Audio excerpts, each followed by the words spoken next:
আমাদের ইউটিউব চ্যানেলে প্রচারিত প্রতিদিনের গল্পের আসরে আজ থাকছে লেখক দীপক চন্দ্রের কলমে হৃদয়স্পর্শী একটি ছোট গল্প, জীবনের রং।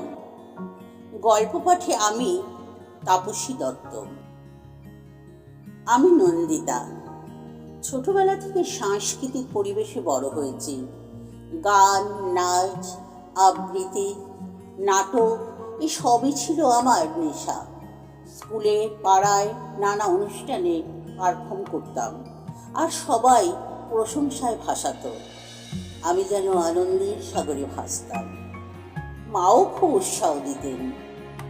বাবা যদিও পড়াশোনার দিকটা বেশি গুরুত্ব দিতে বলতেন, তবু মার উৎসাহে আমি কখনো আমার ভালোবাসার জগৎ থেকে দূরে সরে যাইনি। এরপর এলো সেই বিশেষ দিন, আমার বিয়ে। সম্ভ্রান্ত, শিক্ষিত, সচ্ছল এক পরিবারে আমি বউ হয়ে এলাম। স্বামী অভিজিৎ খুব ভালো মানুষ, আমাকে আমার শখ আহ্লাদ নিয়ে কখনো বাধা দেয়নি। শ্বশুরবাড়ির লোকেরাও সংস্কৃত মনা ছিলেন, তাই আমিও স্বপ্নের মতো জীবন কাটাচ্ছিলাম। অনুষ্ঠান, নাটক, আবৃত্তি সবই চলছিল আমাদের আগের মতোই। এর মধ্যে আমাদের জীবনে এলো নতুন আলো, আমাদের ছেলে ঈশান। আমার ছেলের মধ্যেও ছোট থেকেই সাংস্কৃতিক প্রতিভা দেখা গেল। ওর গান, নাচ, আবৃত্তি শুনলে মনে হতো আমারই প্রতিচ্ছবি। সব মিলিয়ে আমি যেন আরো বেশি প্রাণবন্ত হয়ে উঠলাম। কিন্তু হঠাৎ একদিন যেন সব লোটপালট হয়ে গেল। অভিজিৎ অফিস থেকে ফেরার পর হঠাৎ বুকে হাত দিয়ে মাটিতে লুটিয়ে পড়ল। হাসপাতালে নিয়ে গেলাম। চিকিৎসক জানালেন হার্ট অ্যাটাক। ও বেঁচে গেলেও আর আগের মতো স্বাভাবিক জীবনযাপন করতে পারবে না। ক্রমশ দুর্বল হয়ে বিছানায় পড়ে রইল। আমার জীবন যেন থমকে গেল।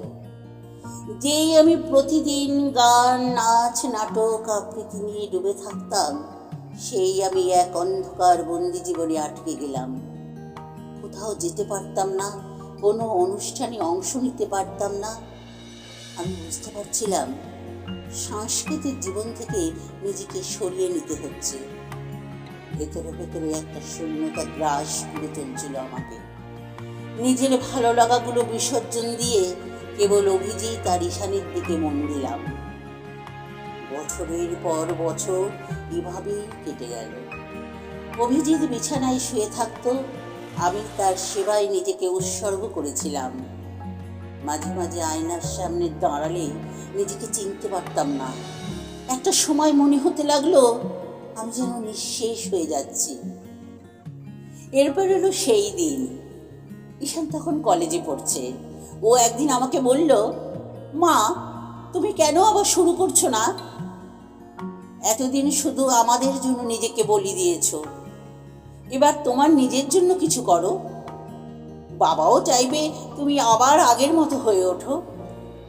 ঈশানের কথাগুলো আমাকে নাড়া দিল। সত্যিই তো, আমি কি কেবল অন্যদের জন্যই বেঁচে থাকবো? নিজের অস্তিত্বের কি হবে? ধীরে ধীরে আমি আবার ফিরে এলাম আমার ভালোবাসার জগতে।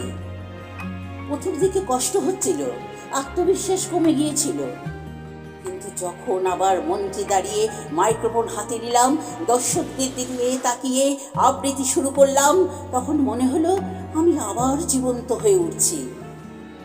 আজ আমি নিয়মিতই বিভিন্ন অনুষ্ঠানে অংশ নিই। যখন আমার জীবনের গল্প বলি, তখন অনেকে অবাক হয়ে শোনে, কেউ কেউ চোখের জল মোছে। আমি জানি জীবন সবসময় একরকম থাকে না, সময়ের সঙ্গে সব কিছু বদলায়, কিন্তু নিজের ভালোবাসাকে কখনো পুরোপুরি হারিয়ে দেওয়া উচিত নয়। আমি আজও অভিজিতের যত্ন নিই, ঈশানের পাশে থাকি, কিন্তু নিজের জন্যও বাঁচি। কারণ আমি জানি জীবন একটাই, আর সেটাকে ভালোবেসে বাঁচাই সব থেকে বড় জয়।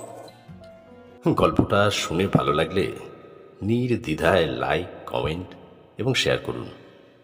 একটা লাইক তো আশা করতেই পারি। শুনতে থাকুন, ভালোবাসতে থাকুন। নিয়মিত নতুন নতুন গল্প শুনতে আমাদের YouTube channel one day suspense আজই সাবস্ক্রাইব করুন। একটি বিশেষ ঘোষণা, আপনারা যারা গল্প পাঠ করতে ভালোবাসেন এবং নিজেদেরকে সমাজ মাধ্যমে তুলে ধরতে চান, অথচ কোনো চ্যানেলে সুযোগ পাচ্ছেন না, যদি ইচ্ছা হয় আমাদের এই গল্পের নিচে ডিসক্রিপশন বক্সে আমাদের হোয়াটসঅ্যাপ নাম্বার দেওয়া রইল, আপনার ইচ্ছা প্রকাশ করতে পারেন। ধন্যবাদ।